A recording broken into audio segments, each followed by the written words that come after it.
Ladies and gentlemen, before you continue watching this lecture, I invite you to pause for a moment and reflect. History, when observed honestly, is not a tale of linear progress. It is a record of recurring tragedies. Again and again, we encounter the same patterns: political powers that trample the weak, leaders who ignite wars for personal gain, and ordinary individuals who, unable to master their anger, leave behind wounds that never fully heal. These figures often believe themselves to be standing at the pinnacle of the world, secure, untouchable, justified. Yet what they fail to recognize is that the very sparks of suffering they cast outward eventually return to them as an inescapable fire. In the Tibetan Book of the Dead, known traditionally as the Bardo Thödol, we find a haunting line. The karma you have created follows you like a shadow. For many Western readers, this sentence may sound mystical or otherworldly, as though it refers only to some distant afterlife. But that interpretation misses the deeper point. This is not merely a statement about what happens after death. It is a description of a law that operates here and now, within the human mind at every moment of conscious life. Anger, greed, obsession, and ignorance become flames that consume us from the inside. Compassion, goodwill, restraint, and insight, by contrast, become sources of illumination, quiet lights that guide our actions even in darkness. Heaven and hell, according to this view, are not remote destinations hidden beyond the stars. They are psychological and ethical realities that open and close within us, moment by moment. The doors are never locked. We are opening them constantly, often without realizing it. This lecture, therefore, is a story about doors. Not only the doors we imagine after death, but the thresholds we cross repeatedly throughout our lives. In the language of the Tibetan Book of the Dead, this threshold is called Sidpa Bardo, the Bardo of becoming. It is the final stage in the journey of consciousness, the moment when one life releases its grip and the next form of existence begins to take shape. Traditionally, the text describes a powerful scene occurring on the third day after death. The consciousness of the deceased encounters a mirror-like revelation of its own actions. Nothing is hidden. Every intention, every decision, every harm inflicted or mercy offered is reflected back with absolute clarity. There is no external judge in this moment. There is only recognition. In that world, anger becomes fire, compassion becomes light, and the so-called mirror of truth speaks without accusation, without comfort, stating only what is. Those who have accumulated harmful actions will fall into the lower realms. Those who have cultivated wholesome actions will be drawn toward favorable realms. This brings us to the final and third stage of the Tibetan Book of the Dead, Sidpa Bardo, the threshold of rebirth. When we connect this teaching to a classical Buddhist formulation, evil actions lead to the three lower paths. Good actions give rise to higher realms, the core of Buddhist thought on rebirth and moral causality becomes unmistakably clear. Let us examine this principle more closely. The phrase, often translated as evil actions, fall into the three lower realms, refers to the consequences of harmful deeds committed through body, speech, and mind. These consequences are symbolized as three modes of existence, collectively known as the three lower realms. First is the hell realm. This is not merely a place of punishment imposed by a deity. It represents the psychological reality of extreme hatred, cruelty, and violence. Here, suffering is intense and overwhelming, mirroring the weight of destructive intentions cultivated during life. Second is the hungry ghost realm. This realm is defined by insatiable craving. Those dominated by greed, miserliness, and chronic dissatisfaction experience a world of endless hunger and thirst, always desiring, never fulfilled. Third is the animal realm. This realm reflects ignorance and confusion. It is governed by fear, instinct, and survival at any cost. In this state, beings live within a constant cycle of predation and vulnerability, lacking the reflective awareness necessary for ethical growth. In contrast, the teaching of good actions give rise to favorable realms, describes the three higher realms known in Buddhist thought as the three fortunate paths. The heavenly realm represents lives shaped by generosity, ethical conduct, and accumulated merit. It is a state of pleasure and ease, yet not a final liberation. The human realm occupies a unique position. It contains both suffering and joy, limitation and possibility. Precisely because of this balance, it is considered the most valuable realm for awakening. Only here is there sufficient awareness and struggle to make liberation attainable. The Asura realm, often translated as the realm of demigods, is marked by strength and accomplishment, but also by persistent anger and rivalry. These beings possess virtue, yet remain trapped in conflict, unable to rest in peace. At this point, an uncomfortable question arises, one that resonates deeply with modern sensibilities. Many cultures express the belief that no matter how miserable life may be, it is still better than death. But is this truly so? Is mere survival always preferable to transformation? Or is this belief itself an avoidance of deeper responsibility? In the next lecture, we will explore this question in greater depth. For now, return with me to Sidpa Bardo. In this final threshold, the Tibetan Book of the Dead offers a stark warning. Your actions determine your next existence. No fear, no faith, no savior can take your place. Only your mind and your conduct illuminate your path. This statement is radical in its moral clarity. It denies external rescue. It denies cosmic favoritism. It insists that responsibility cannot be outsourced, not to gods, not to institutions, not to belief systems. The future emerges from what has already been cultivated within. Before concluding, I invite you to perform a brief thought experiment. Close your eyes and imagine a world in which everything familiar has vanished. There is no body, no time, no name, no social identity. Only awareness remains, watching, remembering, responding. In such a condition, what would remain of you?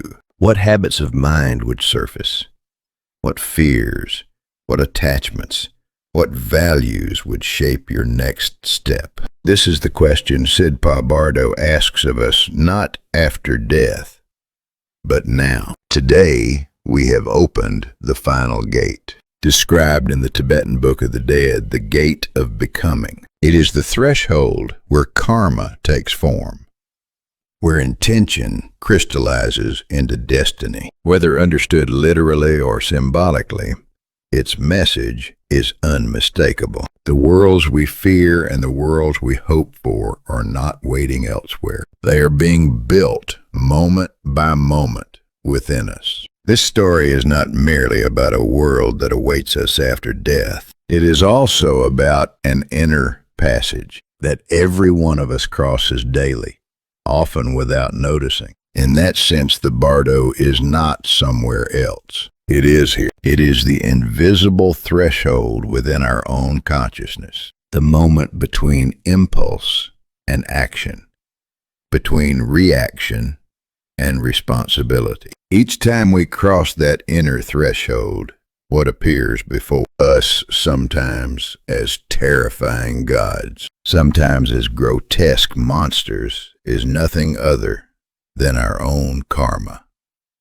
And when we fail to recognize it as such, we are condemned not by a divine judge, but by repetition itself. We circle once again through the same patterns of suffering, the same emotional reflexes, the same unresolved conflicts. This, in its most profound sense, is the cycle of rebirth. If you stay with me until the end of this lecture, you may discover something unexpected, not a deeper fear of death, but a clearer vision of the source of life itself. And if this reflection resonates with you, I invite you to support the channel by subscribing and liking the video. Perhaps a single conscious click performed with awareness can become a small spark of awakening, even in this very life. Now let us ask a fundamental question. What does Sidpa Bardo actually mean? In Tibetan Buddhism, the word Bardo literally means an intermediate state. It refers to the gap between one condition and another, between life and death, between death and the next existence, and most importantly, for us, between one moment of consciousness and the next. Sidpa Bardo is the final of these intermediate states. It is the phase in which the deceased consciousness approaches the doorway of rebirth. Here, karma no longer remains abstract or hidden. It takes form. It acquires shape, sound, and emotional force. For this reason, Sidpa Bardo is often described as the threshold of causality. Causality, in Buddhist philosophy, does not mean blind fate. It means that actions of body, speech, and mind condition the quality of future experience. Every act of kindness and every act of cruelty, every honest word and every deliberate lie leaves a trace. At Sidpa Bardo, these traces are illuminated by what the text calls the light of truth. Under this light, past actions transform into vivid appearances. They may emerge as wrathful deities or peaceful ones, as celestial harmonies, or as cries of anguish from the depths. What appears depends not on external judgment, but on internal accumulation. The Tibetan Book of the Dead state, "You behold your own karma, yet you mistake it for an external monster. In that moment, you fall once more through the gate of rebirth." This sentence reveals an astonishing psychological insight. The monsters we fear most are not waiting for us outside. They are unresolved forces within the suppressed rage, denied guilt, unexamined desire. They are what we might call the shadow of karma. On the third day after death, according to the text, the wrathful deities appear. The consciousness of the deceased now drifts in darkness. The physical body has collapsed, yet the thread of identity, the sense of I, has not yet dissolved. Sight and hearing have vanished, but raw sensation and fear remain intensely alive. From an unseen distance, a deep and heavy vibration begins to echo. It grows stronger, more overwhelming, until it sounds as if mountains are collapsing, and the sky itself is splitting apart. Then the heavens turn crimson, and the wrathful deities emerge. Their faces are twisted like warriors who have witnessed 1,000 battlefields. In their hands they hold weapons like lightning soaked in blood.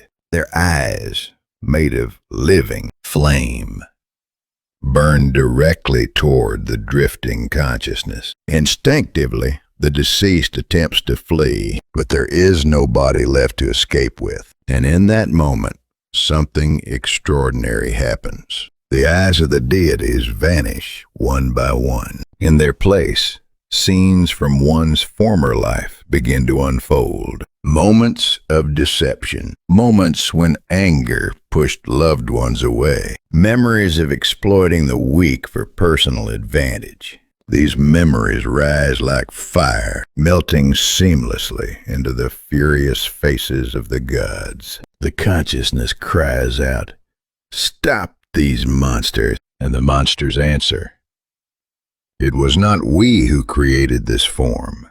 It was you." Only then does realization dawn. These figures were never external enemies. They were the embodied shapes of one's own anger and attachment. At that instant, the sky tears open. A blinding radiance pours forth. The Book of the Dead calls this moment the collapse of hallucination. All forms disintegrate. All projections dissolve. Only karma itself remains. This light is neither warm nor cold. It offers no comfort and no condemnation. It is simply a mirror reflecting truth exactly as it is. Ladies and gentlemen, let us step together into a moment that transcends life as we know it. Imagine the soul standing at the threshold of eternity, bathed in a light that is neither harsh nor soft, neither blinding nor dim, but profoundly revealing. In this light, the soul perceives itself not as a fragment, not as a fleeting identity, but as the sum of everything it has been, the loves it cherished, the hatreds it nursed, the desires it indulged, the fears it harbored, the arrogance it flaunted, and the regrets it could not escape. Every thought, every intention, every action, good and ill alike, flows together in a luminous mirror, reflecting the true shape of the self. It is a moment of ultimate confrontation, not with an external judge, but with the pure, unflinching truth of one's own consciousness. This is the essence of an ancient Buddhist principle, elegantly summarized in the teaching Wu Tu San Tu, Shenyo Sheng Shen Chu. Evil deeds lead to the three lower realms. Virtuous deeds lead to good destinies. Here lies the cornerstone of karma, and samsara actions bear consequences, not because a deity decrees them, but because the universe, in its vast and impartial design, responds to the energy we emit. Evil deeds naturally sink toward suffering, while virtuous deeds rise toward joy. There is no prosecutor, no divine court, no celestial jury. There is only the inexorable law of cause and effect, the reflection of one's own deeds unfolding before the soul. As the soul lingers in this radiant mirror, the light itself begins to divide. One stream shines with a pure, blinding whiteness. Another glows with golden warmth.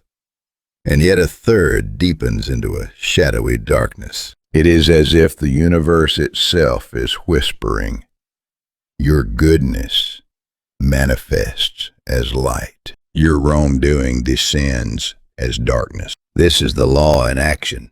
The three lower paths, hell, the hungry ghost realm, and the animal realm, are not punishments inflicted by others, but natural consequences of actions rooted in harm, greed, or malice. Likewise, the realms of human virtue or celestial delight are not rewards granted by chance, but natural elevations of deeds born in compassion, wisdom, and selflessness. What is most striking and most unsettling is that this reckoning requires no one else. The soul stands alone, confronted with the mirror of its own making. It trembles, hesitates, and finally chooses, guided entirely by the moral weight of its past. If the soul recoils from the light, fleeing into darkness. It finds itself descending into the triad of suffering. If it steps forward into the illuminating glow,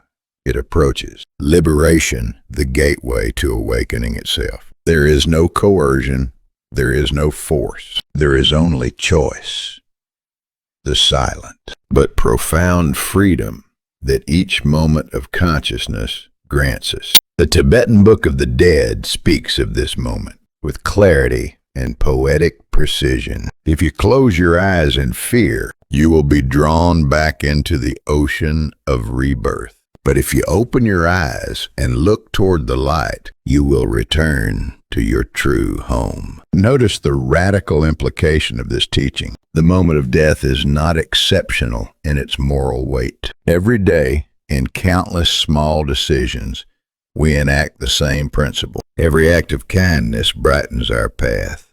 Every act of cruelty darkens it. Every avoidance of truth, every indulgence in self-deception is a small retreat from light into shadow. Conversely, courage, compassion, honesty, and generosity open doors we never imagined.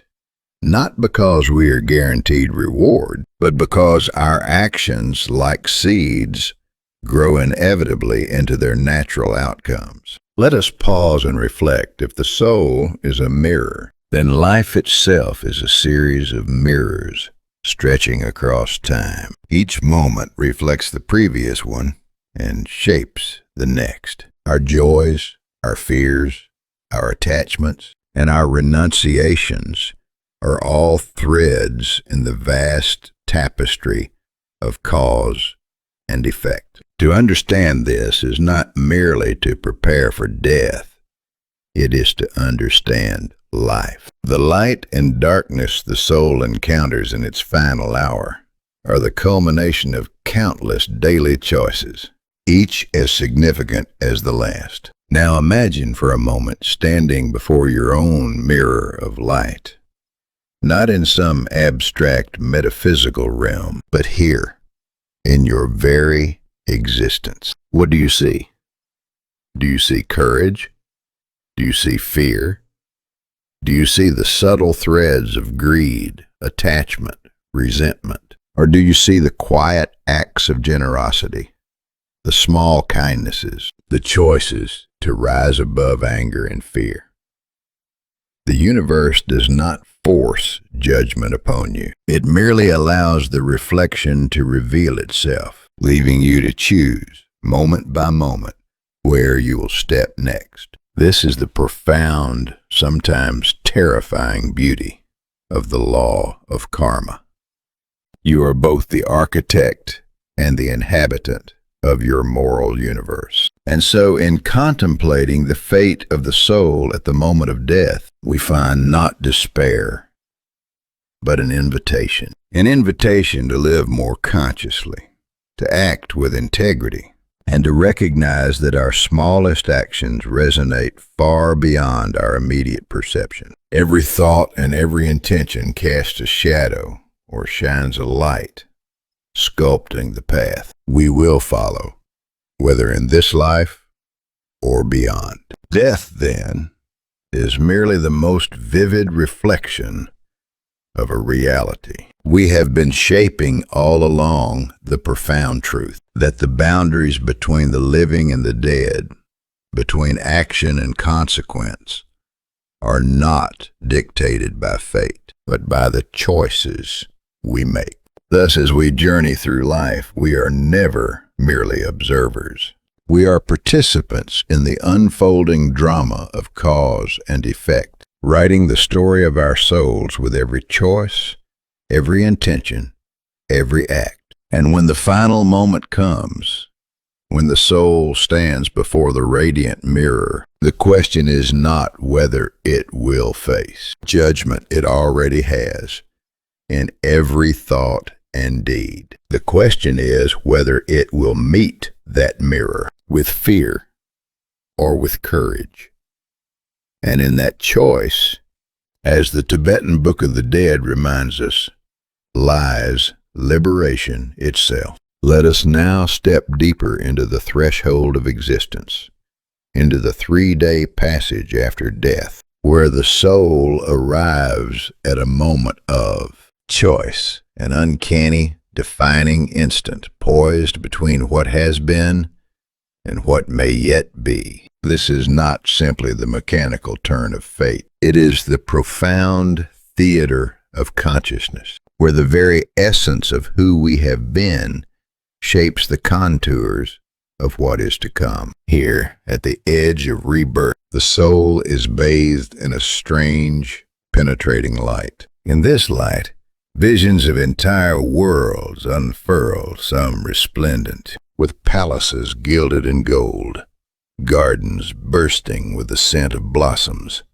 streams of pure, shimmering water, others soaked in shadow, choked with smoke and blood, valleys reeking of decay and despair. It is a landscape not of matter, but of moral consequence, where each scene reflects not merely a location, but the inner state of the soul that gazes upon it. The instinct is immediate. Gravitate toward warmth, toward beauty, toward comfort. Yet in that instant, a quiet, resonant voice whispers, "It is not the desire you chase, but the dwelling of your heart that shapes your next life."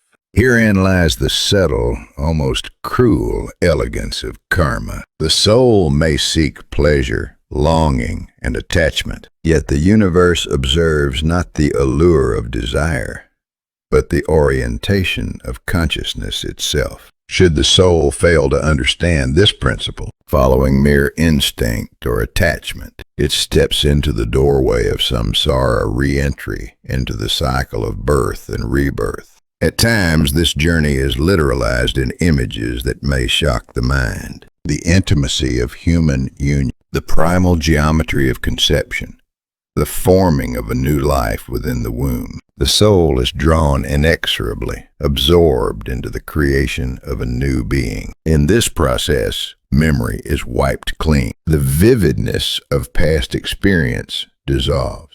What remains is not regret, not longing, but the subtle, indelible trace of karma, the imprint of all deeds, all intentions, all choices. The Tibetan Book of the Dead elucidates this moment with remarkable clarity. Karma follows like a shadow. Virtuous deeds bloom like fragrance.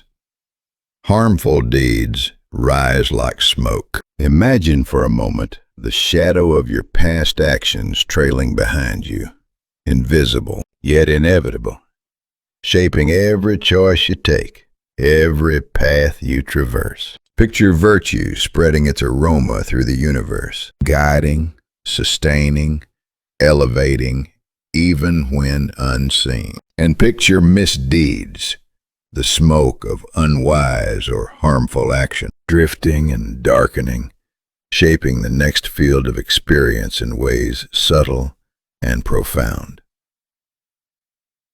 It is here, in what the text calls the Bardo of becoming, that the terrifying and the merciful converge. The soul confronts not punishment from an external authority, but the ultimate test of self-recognition. The Bardo is terrifying, precisely because it exposes the raw machinery of consequence. It is merciful precisely because it offers the final opportunity for insight. Here, one may witness the consequences of desire, attachment, and aversion laid bare, and if one chooses wisely, may turn toward liberation rather than repetition. Every choice, every flicker of attention, every movement of the heart in this liminal state shapes the trajectory of existence. Fear, clinging, or avoidance leads inevitably to rebirth, perhaps again into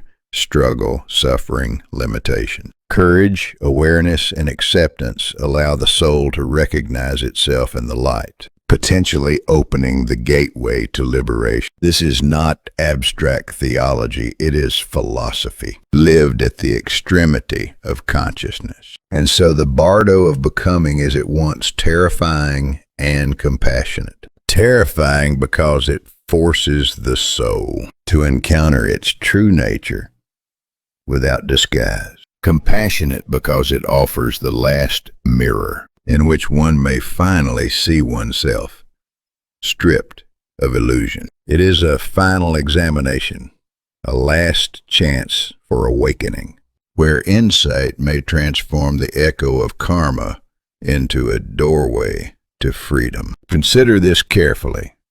The cycle of life and death is not punishment, nor is it reward. It is opportunity. Each moment of attachment, each moment of desire, each moment of self-reflection forms the mosaic of the next existence. And the lesson is timeless. The choices of the heart, the orientation of the soul, are what determine the journey beyond. Death is not the end. It is the ultimate lens, magnifying the consequences of all we have done, all we have thought, all we have loved or feared. In contemplating this, we see that life, itself the mundane. Daily life is a rehearsal for the profound choices at the threshold of rebirth. Every act of kindness, every lapse into greed or resentment, every conscious reflection builds the path upon which the soul will step. And when the soul stands before the luminous threshold, the question is not whether fate will punish or reward.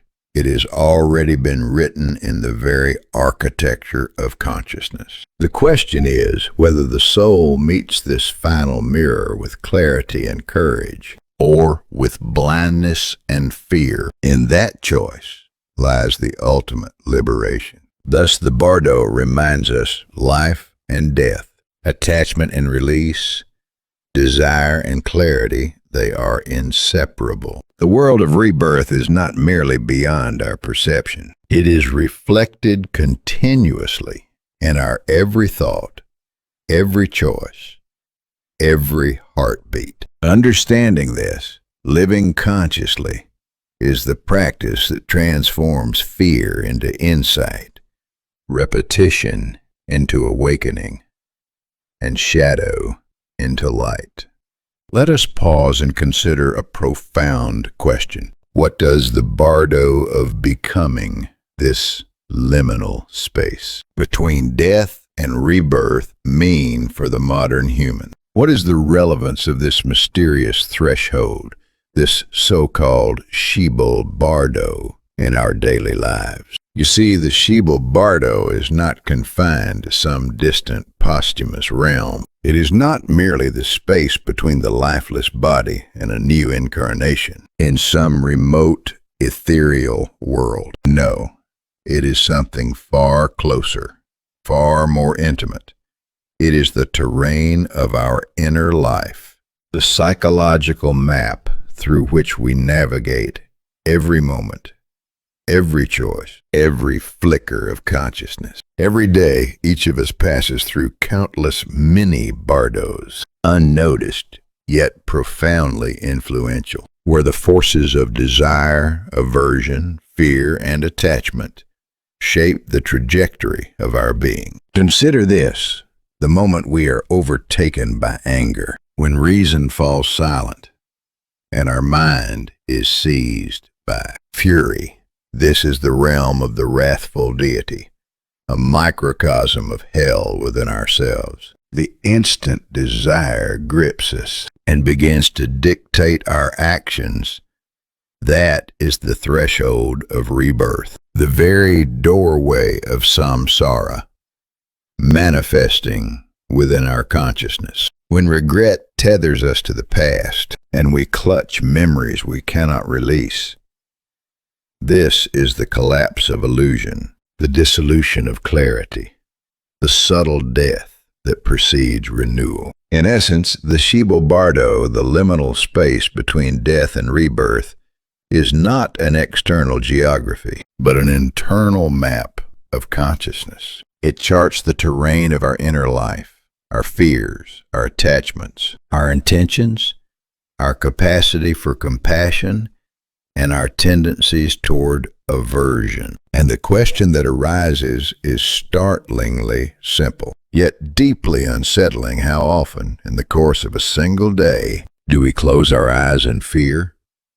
How often do we walk, guided by desire, into our own shadows, blind to the light of understanding? Buddhist teachings, with their characteristic precision, ask us, where are you going right now? The cosmos does not wait until the moment of death to inquire. It asks this question constantly, moment by moment, through the subtle currents of experience. Life and death, virtue and vice, heaven and hell, they are not distant absolutes. They are the trajectory of consciousness itself, the natural unfolding of intention in the mind of the observer. And this brings us to the essential principle of karma. In Western interpretations, karma is often misunderstood as a system of cosmic reward and punishment. But in its original insight, karma is far subtler, far more profound. It is intention made manifest. The energy of our mental and emotional life, crystallized into patterns that shape the course of our existence. Karma is not merely action.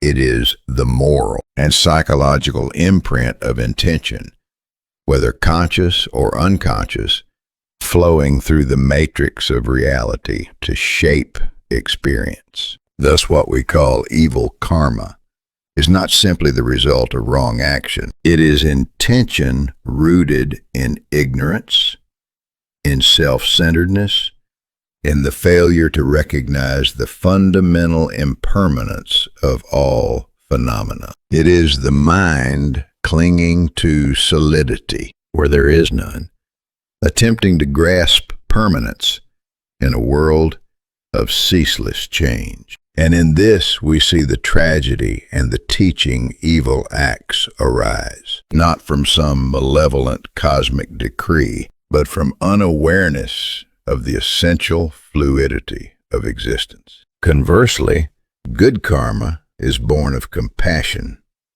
of intentions directed outward rather than inward. It is the conscious cultivation of concern for others, rooted in awareness that our lives are in, that suffering anywhere touches the whole, and that acts of generosity and kindness create patterns of liberation, not only for others, but also for ourselves. In every act of mindful benevolence, every gesture of genuine empathy, every choice to act from understanding rather than impulse, we plant seeds that guide the trajectory of our consciousness toward freedom rather than repetition. And so karma ultimately teaches us that our lives are not random, nor dictated by external fate, but woven from the intentions we nurture in each moment. Every thought, every feeling,